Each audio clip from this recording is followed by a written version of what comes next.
Joining me now is Daveed Gartenstein Ross. He's a senior fellow at the Foundation for Defense of Democracies. He's also an adjunct assistant professor in Georgetown University's Security Studies program. I guess back in the past, you would automatically assume Chechen militants. There's a lot of attacks back early 2002, 2005. But now with ISIS, with the involvement of Russia in Syria, ISIS also is out there. As you look at what we know so far, what are your thoughts? So I should point out that it's not inconsistent at all for it to be Chechen militants and also ISIS. If you look at the main Caucasus jihadist groups, like the Caucasus Emirate, those were al-Qaeda affiliates.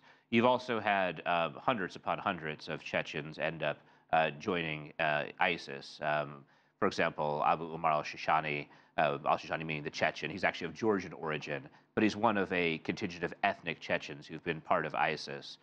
Then there's also other things in addition to Islamist or jihadist terrorism. For example, some pro-Putin figures point their fingers at the opposition, especially in light of the recent anti-Putin protests. And meanwhile, the opposition suggests that it may be a security forces false flag. We don't know what it is yet, but it looks a lot like some of the jihadist attacks you've seen, the most recent of which was Volgograd in 2013.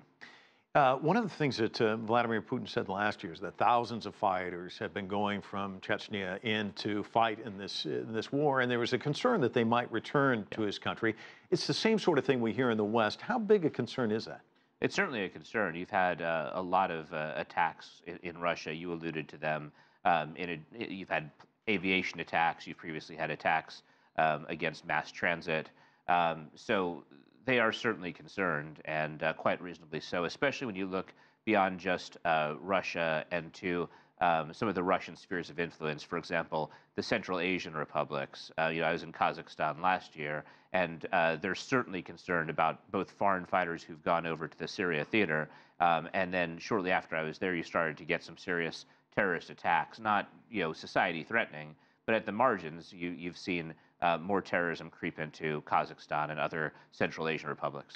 Is Russia's involvement in the war in Syria, does that make him more vulnerable? The people debate that. I mean, obviously, you had attacks prior to Russia's involvement. When Putin went into Syria, he said part of the reason he was doing so was to make Russia more safe. There's always the question of blowback versus the people that you take out in the theater. But certainly in Syria, it's pursuing its strategic interests. It's something that will make them a higher jihadist target, but they were a jihadist target beforehand anyway. Finding this other device, is that helpful with the investigation? I mean, what do you look for going forward in terms of the investigation? We're talking about surveillance tape, all of these things. What are some of the key things that the Russians will be looking at? Well, the first thing we'll be looking at the composition of the bombs.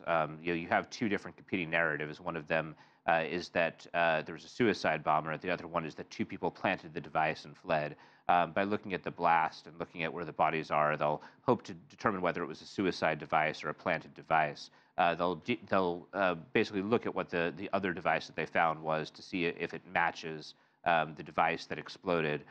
Yes, looking at surveillance tapes, looking at any kind of passage in and out. Once you find people on surveillance tape, trying to track who they are, track their movements.